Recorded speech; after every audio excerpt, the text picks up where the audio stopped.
Hola, bienvenidos otra vez a la clase de inmunología. El tema que vamos a ver hoy va a ser el sistema complemento. Bueno, habíamos visto en las clases anteriores que cuando entraba un patógeno, por ejemplo, acá tenemos una bacteria, sus PAMs eran captados por los PRRs de las células de la inmunidad innata y se secretaban citoquinas proinflamatorias y quimioquinas para que comenzara el proceso inflamatorio y para reclutar a los neutrófilos para que vinieran a fagocitar a estas bacterias. A su vez, las células dendríticas tomaban esas bacterias, las endocitaban, las procesaban y las llevaban al nódulo linfático más cercano para despertar a la respuesta inmune adaptativa. Y otra cosa que sucede cuando entra este patógeno es que se activa el sistema complemento. ¿Qué es este sistema complemento? Es un componente humoral que pertenece principalmente a la inmunidad innata y también tiene cierto rol en la inmunidad adaptativa. Y es muy importante en la defensa contra patógenos bacterianos. Va a ser el principal mecanismo que va a tener el organismo para poder eliminar bacterias extracelulares que se encuentran en circulación y en los líquidos corporales. Está compuesto este sistema por más de 30 proteínas que tienen actividad serin-proteasas. Algunas tienen una alta capacidad inflamatoria y otras son proteínas que regulan a estas primeras. ¿Sí? Son factores para mantener controlados la activación de estas proteínas del complemento. Porque estas funcionan como una cascada de activación enzimática. Esto significa que un compuesto, cuando se activa, puede activar al compuesto siguiente y este a otro compuesto siguiente y así. Y a su vez, en alguno de esos pasos de activación tienen un sistema de amplificación, lo que significa que una sola molécula de una activada de, por ejemplo, un componente A puede activar a miles de componentes del compuesto siguiente, ¿sí? Muchas moléculas del componente que sigue. Entonces así sufre como un proceso de amplificación. Estas enzimas, al tener una actividad tan alta, están como guardadas inactivas, ¿sí? Se mantienen como simógenos o proenzimas estrictamente reguladas y se activan solamente ante señales específicas de peligro. Y estas señales pueden ser de tres tipos. Por lo tanto, hay tres vías diferentes de activación. La vía clásica, que se activa cuando un antígeno es reconocido por un anticuerpo y forman un inmunocomplejo. Por eso esta vía se dice que pertenece más a la inmunidad adaptativa, porque acá ya tiene que haber anticuerpos preformados para que funcione. La vía alternativa es la que se activa, digamos, es la primera que se activa, porque se activa directamente por la presencia de estructuras microbianas. Acá no hace falta que haya ningún anticuerpo. Se puede activar apenas entre el patógeno. Y la vía de las lectinas, que es activada por unión de los microorganismos a PRRs humorales. ¿Se acuerdan lo que eran la MBL, las ficolinas, HL, que eran parte de las colectinas? Esos PRRs que eran solubles, ¿sí? La MBL es la más importante y la principal que dispara la activación de la vía de las lectinas cuando reconoce las manosas terminales de los glúcidos que poseen en su superficie algunos microorganismos, ¿sí? Por eso se llama lectina de unión a manosa. Bueno, ¿cuáles son las principales funciones de este sistema complemento? Ahora las vamos a nombrar nomás y después las vamos a ver con más detenimiento a cada una. Las funciones inmunológicas, porque también tienen funciones fisiológicas, por ejemplo, la destrucción de restos apoptóticos de células, ¿sí? Que nomás son, digamos, para mantener funciones normales del organismo. Y bueno, dentro de las funciones inmunológicas, una de las más importantes que tenemos es la opsonización de microorganismos, principalmente con su componente C3b. Además, pueden promover la inflamación mediante anafilaxia y quimiotaxis, con los compuestos que se llaman C3A y C5A, que son los que cumplen estas funciones. Además, si la cascada de activación sigue hasta el final, todo esto termina en la lisis del microorganismo, ¿sí? La lisis de la bacteria por la formación de un complejo que se llama complejo de ataque a la membrana, que forma un poro por el cual entra agua y la bacteria termina rompiéndose y destruyéndose por lisis osmótica. Además, el sistema complemento tiene una función muy importante en la eliminación de los inmunocomplejos que se encuentran en circulación. Y además se ha descubierto últimamente que puede potenciar la respuesta de los linfocitos B, o sea, hacer que produzcan muchos anticuerpos con poca cantidad de antígenos, ¿sí? Esto se debe a que los linfocitos B tienen en su superficie un receptor que se llama CD21 y entonces este puede reconocer a los antígenos que están opsonizados, que ya vamos a ver qué significa eso, por el componente del complemento llamado C3b. que es uno de los más importantes. Entonces, cuando el antígeno está opsonizado con el C3b, el linfocito B puede activarse mucho mejor y producir mejor los anticuerpos, aún en bajas concentraciones de antígeno. A su vez, las células dendríticas foliculares, que también se encuentran en los folículos junto con los linfocitos B, tienen también este receptor CD21 en su superficie y pueden hacer que los inmunocomplejos que vengan o los antígenos que vengan opsonizados también con ese C3b se peguen en la superficie de estas células dendríticas foliculares, que recuerden que acá no tenían función de presentadores de antígenos, sino hacían justamente esto, retenían el antígeno para que dejárselo más disponible a los linfocitos B, para que estos lo capten con su PCR y se activen. No se preocupen que todo esto lo vamos a ver muy bien cuando veamos más adelante activación del linfocito B. Puede que todavía esto no lo entiendan. Bueno, ¿y dónde se encuentra este sistema de complemento? Se encuentra libre en la circulación, en los líquidos corporales, ¿sí? Plasma, sangre, los líquidos extravasculares, aún en ausencia de inflamación. Por eso es muy importante que este sistema se encuentre bien regulado. Estas proteínas son sintetizadas principalmente en el hígado, ¿sí? Pero también se pueden sintetizar en monocitos y macrófagos, en las células endoteliales, en los epitelios respiratorio, digestivo y genitourinario. Bueno, los componentes del complemento son muchísimos. No me interesa que se lo sepan a todos, ni tampoco la secuencia de activación de cada una de las vías. Lo que sí tienen que saber es que el más importante de todos se llama C3. Es el componente mayoritario, significa que es el que está en mayor concentración y se produce en el hígado y en los macrófagos. Este componente se puede activar constitutivamente por hidrólisis y por lo tanto tiene que ser inactivado por moléculas reguladoras, porque estaría si no activándose la vía alternativa constantemente. ¿Sí? Ya vamos a ver bien más adelante cómo es esto, ¿sí? Pero este componente C3, que es el más importante, actúa en las tres vías, ¿sí? En algún momento, en cada una de las vías, las que se llaman alternativa, clásica y de las lectinas, van a activar al C3, el cual se va a romper en dos partes. Una parte C3b, que va a ser la más importante, que se va a unir a la superficie celular y va a actuar como una opsonina, o también puede hacer que siga la cadena, digamos, de activación para terminar después formando el complejo de ataque a la membrana. Y otra partecita que se llama C3a, que va a tener función de anafilotoxina, ¿sí? Bueno, acá como dijimos, al activarse se divide en C3a, que es la parte que tiene la función de anafilotoxina y también es una sustancia quimiotáctica para atraer a los neutrófilos. Y la partecita C3b, que es la más grande, que es esta que tenemos acá, es la que actúa como opsonina y se une covalentemente a la membrana celular. ¿A qué membrana celular? ¿Sí? El C3b, cuando se activa espontáneamente, ¿sí? Se rompe por hidrólisis en esas dos partes que dijimos, se puede adherir covalentemente a la superficie de cualquier célula, de la célula que tenga cerca, propia o de microorganismo, ¿sí? Pero va a poder distinguir, en cierta forma, si se trata de una célula propia, ante la cual no tiene que reaccionar, o de un microorganismo al cual tiene que destruir, ¿sí? Esto va a ser por medio de la activación de unos factores reguladores, ¿sí? Que también son proteínas del complemento. Cuando el C3b se une a la superficie de una célula propia, como ésta tiene alto contenido de residuos de ácido siálico, ¿sí? Que es un componente de la célula, esto va a permitir que se le una un factor H y a su vez esta unión va a hacer que actúe un factor I, que es un factor regulador soluble, que va a romper a C3b y lo va a transformar en el C3b inactivo, ¿sí? Y a partir de este C3b inactivo también se puede, digamos, degradar en otros fragmentos de C3, ¿sí? Que son todos estos que vemos acá, C3c, C3dg, C3d y C3g. Estos son todos factores que pueden actuar como opsoninas y a su vez también este C3d es el que puede potenciar la activación de los linfocitos B, como habíamos dicho antes. Bueno, existen también otros mecanismos de control de la activación del complemento y para volver, digamos, una vez que ya terminó el proceso inflamatorio, para que todo esto vuelva a la homeostasis, ¿sí? También se debe regular la cantidad de C3b que se activa.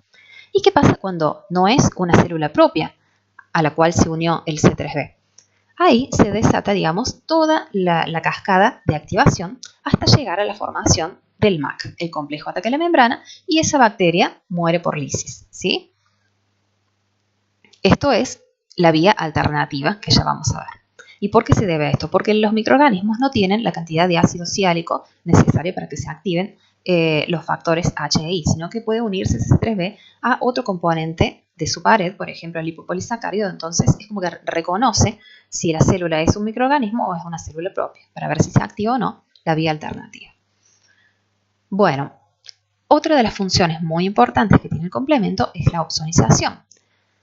La opsonización es cuando ciertos componentes del complemento, como el C3b o el C4b, se unen de forma covalente a la superficie del microorganismo y lo hacen más atractivo para las células fagocíticas, macrófagos y neutrófilos, que tienen en su superficie también receptores para este C3b y C4b.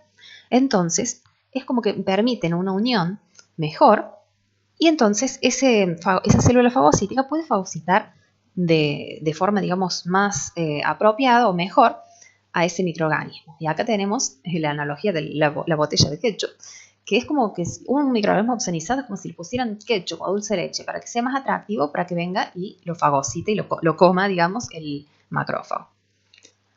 Bueno, acá tenemos un diagrama donde nos muestra una bacteria, los componentes del complemento que pueden actuar acá como opsoninas, ¿sí? Se le pegan en su superficie, y acá, por ejemplo, un macrófago que tiene el receptor para estas opsoninas, lo cual permite una mejor fagocitosis. Bueno, existen diferentes receptores para el C3b y para sus derivados, que eran esos fragmentos inactivados, que también son opsoninas. Tienen diferentes nombres y se ubican en diferentes células fagocíticas de diferentes partes, digamos, del organismo.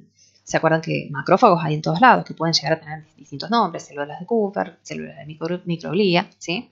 Pero todos, digamos, cumplirían la misma función.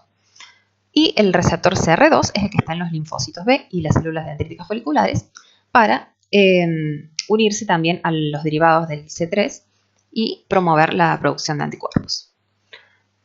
Bueno, otra función muy importante que tiene el complemento es la de promover la inflamación mediante los componentes que se llaman C3A y C5A. Hay esos que les llamamos anafilotoxinas, ¿sí? ¿Por qué? ¿Qué hacen estas anafilotoxinas? Promueven la desgranulación de los mastocitos. Entonces se liberan aminas vasoactivas, mediadores lipídicos de la inflamación, como las prostaglandinas, los leucotrienos, los tromboxanos. Se produce mucha vasodilatación y sale líquido, se forma edema y salen proteínas como anticuerpos, más proteínas del complemento. Sale todo eso a partir de la circulación para ir, digamos, al sitio donde está el antígeno y promover de esa forma la inflamación. También estas proteínas C5A y C3A tienen una función quimiotáctica muy importante para reclutar, entre otras células, las principales en este caso son los neutrófilos, ¿sí? Y monocitos para realizar la fagocitosis de esos microorganismos opsonizados, y también otras células del sistema inmune, ¿sí? Y no solamente los atrae hacia el sitio donde está el antígeno, sino que también tiene la capacidad de aumentarle su capacidad fagocítica a los neutrófilos, los monocitos que se transforman ahí en macrófagos, permitiéndoles generar mejor las especies reactivas del oxígeno, la liberación de enzimas lisosómicas y la producción de citoquinas, y también hace que se expresen más moléculas del CMH de tipo 1 y 2, que ya vamos a ver en otros teóricos, que son las moléculas en las cuales se le presentan los antígenos a los linfocitos T. Bueno, dijimos que cuando la cascada de activación del complemento por cualquiera de las tres vías llega hasta el final, se produce la muerte de la bacteria por lisis celular o citólisis, ¿sí? Mediante la generación de poros en la membrana de la bacteria, por los cuales entra agua, sale el contenido extracelular, la célula estalla, ¿sí? Y muere por lisis osmótica. Otra función muy importante del complemento es ayudar a la eliminación de inmunocomplejos. Los inmunocomplejos, que son antígenos unidos a anticuerpos, se pueden unir a su vez a moléculas del complemento, como por ejemplo el C3b, que tienen receptores para estas moléculas en los eritrocitos, ¿sí? Entonces el eritrocito los traslada por la circulación hacia el vaso o el hígado, donde allí son fagocitados por los macrófagos residentes, por ejemplo en el hígado las células de Kupffer. Y luego el eritrocito sale, se desprende y sigue su curso por la circulación inalterado, ¿sí? Y esta es una forma de eliminar los inmunocomplejos que están en circulación. En ciertas enfermedades autoinmunes o cuando hay alguna deficiencia de alguno de los componentes del complemento, puede suceder que se empiecen a acumular inmunocomplejos porque este sistema esté fallando, ¿sí? Entonces pueden dar lugar a alteraciones, como por ejemplo glomerulonefritis, si se empiezan a acumular inmunocomplejos en los glomérulos renales. En el lupus eritematoso y la artritis reumatoidea también se acumulan muchos inmunocomplejos en las articulaciones y en el glomérulo, dando lugar a problemas en estos órganos. Bueno, ahora continuamos con las diferentes vías de activación del complemento. Bueno, cuando vean esta figura no se asusten porque no van a tener que saberse cada componente y la secuencia en que se activa cada vía, ¿sí? Sí, lo que tienen que saber es cuál es el disparador de cada una de las vías, ¿sí? Que va a ser una situación diferente en cada una. Y sí van a tener que saber que en algún momento se va a formar una C3 convertasa en cada una de las vías. Tendría que ser un complejo de varios de estos componentes del complemento asociados y activados que va a actuar como activador, digamos, convertidor de C3, que era el componente principal, ¿sí? El componente mayoritario del complemento. Y lo va a activar y se va a escindir en el C3A, que tenía función de anafilotoxina y sustancia quimotáctica, y el C3B, que era el componente más importante, que actuaba como opsonina y que se iba a unir covalentemente a las membranas celulares. Y bueno, iba a dar lugar después también a la formación del resto de la cascada, ¿sí? Sobre la superficie del patógeno. En algún momento se va a formar una C5 convertasa también, ¿sí? Que lo que va a hacer es escindir y activar a C5, otro componente muy importante porque va a dar lugar a C5A, que es la molécula que tiene la mayor función como anafilotoxina, más que el C3A, y como quimiotáctico para neutrófilos principalmente, y también el C5b, que se va a anclar a la membrana de la célula que hay que destruir para dar lugar luego al reclutamiento de los demás componentes del complemento que van a formar ese complejo de ataque a la membrana que va a llevar a la formación del poro y la lisis de la célula blanco. Bueno, vamos a explicar ahora un poco la vía clásica. Esta vía se activa por la unión de microorganismos con anticuerpos, ¿sí? Que van a ser IgM o IgG. Los anticuerpos IgM pueden ser los que llamamos los anticuerpos naturales, que son producidos por unos linfocitos B que se llaman linfocitos B1, los cuales son, digamos, especiales porque no necesitan la colaboración de un linfocito T para poder activarse. Incluso no necesitan la presencia de antígeno para poder activarse y formar lo que se llaman estos anticuerpos naturales, que están desde un principio, los tenemos siempre, son los primeros que van a actuar cuando apenas entre un patógeno. ¿Por qué? ¿Cómo decimos si el anticuerpo es algo específico? Bueno, en este caso, estos anticuerpos naturales son inmunoglobulinas polireactivas, o sea, pueden unirse a diferentes cosas que sean similares entre sí, ¿no? Pero, digamos, actúan más parecido a cómo actúan los PRR cuando se unen a los PAMPs, algo así, digamos, con ese nivel de especificidad, ¿sí? A su vez, se unen de una forma no tan eficiente, pero como les dije, pero bueno, sirven para dar de una primera protección, ¿sí? Antes de que se formen los anticuerpos más específicos formados, digamos, por los linfocitos B2, que ya vamos a ver más adelante cómo se activan, ¿sí? Y ya pertenecen esos otros a la inmunidad adaptativa. Esta vía también se puede activar luego de que ya se activó la inmunidad adaptativa, o a lo mejor se activa cuando entra un patógeno con el cual ese mismo animal ya había estado en contacto antes, por lo tanto tenía anticuerpos circulantes ya provenientes de una infección anterior. Entonces esta vía clásica en ese momento puede activarse desde el principio, y si no, tiene que activarse luego de que ya se activó la inmunidad adaptativa. Por eso decimos que de las tres vías es la que se activa más tarde. El primer componente que se activa en esta vía, o sea, el que comienza la cascada, se llama C1 y está formado por tres proteínas diferentes, ¿sí? Que se llaman C1Q, que vendría a ser la que tiene esta forma tipo ramo de flores, ¿sí? Que tiene como 6 subunidades de esta proteína C1Q, a las cuales después se le unen dos proteínas CR1 y dos proteínas C1S, ¿sí? C1R y C1S, que estas son las que van a dar las que van a tener la actividad proteolítica, una vez que se unen, ¿sí? Y van a dar comienzo a la cascada. Bueno, este C1 se une por la parte esta globular del C1Q a los anticuerpos que están unidos en la membrana del patógeno, ¿sí? Estos amarillos que tenemos acá son anticuerpos. Por ejemplo, tenemos acá, puede ser una IgG, unida a antígenos en la superficie del microorganismo.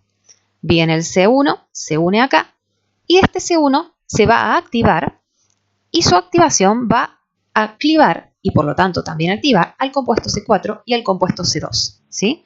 La parte pequeña A sale dejando expuesto el sitio activo para que ahora este complejo se transforme en una C3 convertasa que está unida a la membrana y va a clivar a ¿quién? A C3, el componente más importante. La parte C3b se va a unir a este complejo en la misma membrana y la parte C3a se va a la circulación a unirse a receptores en las células fagocíticas, los neutrófilos principalmente, y también para atraerlos para que vengan a hacer la fagocitosis de este microorganismo, ¿sí? A su vez, este complejo que tenemos acá en la superficie actúa como una C5 convertasa que rompe a C5 en C5A, que va a tener esa importante función como anafilotoxina, y la parte B se va a anclar a la membrana y va a reclutar a los demás componentes de la cascada, el C6, C7, C8, finalmente al C9, que varias de esas moléculas del C9 se van a unir y van a formar ese poro, ese canal por el cual va a entrar agua, iones, y esta célula se va a inflar y va a terminar estallando por lisis osmótica y eliminándose así este microorganismo. La vía de las lectinas, vamos a ver que es muy similar a la vía clásica, pero en vez del C1, el primer componente que se activa es el que se llama MBL o lectina de unona manosa, que era, como dijimos, un PRR soluble. También podía ser activado por las ficolinas H y L, que son pertenecientes a la familia de las colectinas. Por eso se le llama la vía de las lectinas, si bien la más conocida es la MBL. Bueno, entonces esta MBL que hace reconoce manosas en la superficie del microorganismo, en glucoproteínas y glucolípidos que poseen estos patógenos en su superficie. Entonces ahí detecta que eso en realidad es un microorganismo, no es una célula propia. Entonces activa la vía. ¿Cómo se activa? Esta MBL ven que tiene una forma muy similar al C1Q.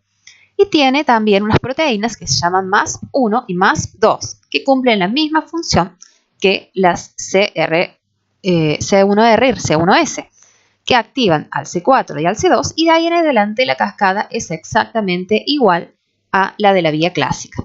Y si llega hasta el final, se produce la lisis de la célula, del microorganismo.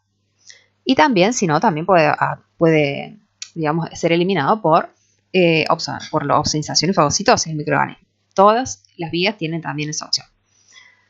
Y bueno, la más diferente es la vía alternativa, que se vio que evolutivamente es la más antigua. Además, es la primera que se activa, ya que el C3 habíamos dicho que podía descomponerse por hidrólisis espontáneamente. No hace falta que haya ni anticuerpos ni MBL para que comience la vía. Esta puede comenzar sola, ¿sí? Frente a la presencia de una superficie activadora. Ya vamos a ver cómo es esto. La función principal de la vía alternativa es la opsonización de los microorganismos cuando todavía no se han formado los anticuerpos. Por eso es la primera que actúa. Pertenece a la inmunidad innata, ya que no necesita la presencia de anticuerpos. Y bueno, habíamos dicho que el C3 se descomponía, se hidrolizaba espontáneamente en los líquidos extracelulares y entonces allí la parte C3b podía unirse a la superficie de la primera célula que encuentra. Si se une a una célula propia, el alto contenido de ácido ciálico de la superficie de estas células hace que actúen los factores H e I, ¿sí? Y entonces el C3b queda inactivado. Entonces esa célula propia es reconocida que es algo propio, que no es algo peligroso, entonces este C3b se inactiva y no llega la activación de la cascada hacia el final, porque si no terminaría con la lisis de esa célula, ¿sí? Entonces, acá estos factores hacen que se inactive el C3b y no pasa nada. En cambio, si ese C3b se une a lo que se llama una superficie activadora, que vendría a ser un microorganismo, que no contiene esa alta proporción de ácido ciálico en su superficie, sino que tiene otras proteínas u otros componentes, por ejemplo, lipopolisacáridos, ¿sí? Que pueden permitir la unión del C3b covalentemente en esa superficie bacteriana, pero ya al carecer, digamos, de esa cantidad de ácido oxálico, hace que esa superficie no atraiga el factor HI. Entonces la cascada sigue hasta el final. En vez del factor H, actúa uno que se llama factor B, que se une a ese C3b. Luego un factor D lo rompe en C3bb y sale una partecita que es el BA. A su vez, este complejo ahora que está ahí en la membrana es estabilizado por otra proteína que se llama properdina. Y todo esto actúa también como una convertasa del C3. Y entonces ahí está el mecanismo de amplificación. Esto sigue rompiendo más moléculas de C3 en C3b y C3a y esto se amplifica. Bueno, a su vez, luego continúa la cascada hasta la formación de una convertasa del C5, que está formada por esto, más muchas moléculas más de C3b que se activaron acá y se le unen a este mismo complejo. Entonces, esa convertasa del C5 rompe el C5 en C5a y C5b, y el C5b se une a la membrana, recluta los demás componentes y termina en la formación del poro, ¿sí? Y la lisis de esta célula. Bueno, y ahora vamos a ver con mucho detalle cómo se forma el MAC, el complejo de ataque a la membrana, ¿sí? Las tres vías terminan en la formación de este complejo que deriva en la muerte de la célula bacteriana por lisis osmótica, ¿sí? Entonces, acá habíamos dicho que en algún momento se formaba en las tres vías la C5 convertasa. Rompe a C5 en C5a, que va a potenciar la inflamación, y el C5b se une a la membrana y recluta a C6, C7, C8, que forman este complejo acá. Uy, se me fue. Y por último, el componente C9, ¿sí? Se unen varios de estos componentes C9 formando este canal, que vendría a ser el poro del MAC, por el cual entra el agua y se produce la lisis osmótica de esa célula, de esa bacteria. Bueno, acá tenemos una figura que está tomada del libro Abas, donde compara las tres vías, ¿sí? Vemos que el primer paso es diferente en todas, pero en algún momento siempre se va a formar una C3 convertasa, que cliva a C3, en algún momento se forma una C5 convertasa y todas desembocan, acá no está graficado, pero todas desembocan lo mismo, que es la formación del complejo de ataque a la membrana y la lisis de esa célula.